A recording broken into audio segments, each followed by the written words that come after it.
Hi, Okay, Ainsley. thanks, Brian. Well, some conservative students at Emory University are reportedly planning a free speech event. This after protests on campus over those messages supporting Donald Trump when they were displayed in chalk, as we've been talking about for several days. So is Emory just a sign of a bigger problem, that our kids and our colleges have become too soft? Let's ask our millennial panel, Jessica Tarlov, Democratic pollster and senior political strategist, Schoen Consulting. Also with Schoen Consulting, I should say. We also have Sterling Beard, who is the editor of Campus Reform, Fox News contributor and National Review reporter, as well as Katherine Timpf. Thanks so much for being with us, guys. Yeah, morning. All right, so Katherine, I'll start with you. What is your reaction to these counselors being called into the campus to deal with the pro-Trump chalkings? Oh, these kids didn't just say, I don't like this. They were, I'm in pain. I'm afraid to be on campus. I guess if that's your reaction, maybe you do need some serious help, because that is not normal. It really bothers me that schools are listening to them and saying, you know, we're really going to be there for these kids.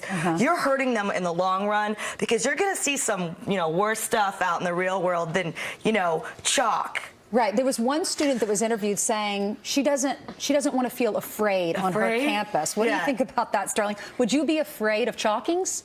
Well, I wouldn't be afraid of chalkings. My question is now whether or not Donald Trump has literally become he who must not be named. If his name in chalk is causing these, you know, near panic attacks among students, they need to seriously. Panic attacks. Absolutely, you know.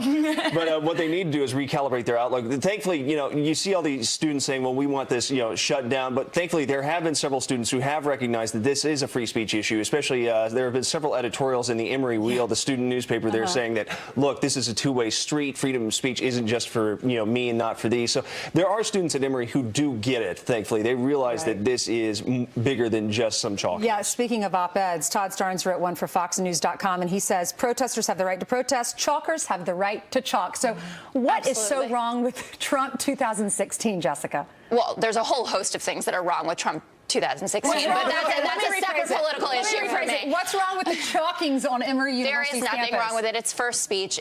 First Amendment speech. It is protected. But what I would add is that it wasn't just his name. There were also things written like "build a wall," and these are some of it's.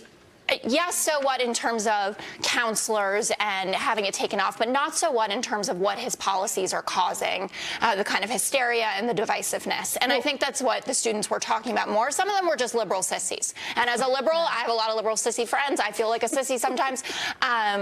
But you need to look at the broader picture here and know that some people are upset because they're saying where was the outrage in 2014 when students on that very campus were drawing those chalk outlines during the Black Lives Matters protests? Right. It's not like people were like creeping around their window like Trump or die. And that's exactly the reaction. That's the way they're acting. Trump's 2016, build a wall, whatever, fine. If you can't handle that, then maybe you shouldn't be at college. Right. Maybe you should be under your bed. Look, absolutely. The fact of the matter is that people say and do crazy stuff in college. If the chalking on the sidewalk is the worst thing that is going to happen to you during your time in college, I want to be there. Okay, that is a four-year country club at that point. That's no longer where you're going to learn something. We have had an entire generation now raised by helicopter parents. They've never really had that much independence. So when they get offended, they take it personally. They take it as an attack. I know. I mean, I'm just saying so that we're clear. Yes, I get it. I'm just saying that the millennial panel. It is a millennial panel, but I think that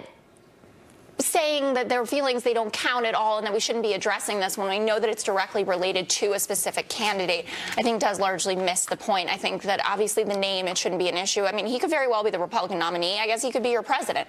So you're going to have to adjust to it. But there are... All right, thanks, guys. We appreciate y'all being here. More developing and scary news out of Belgium this morning.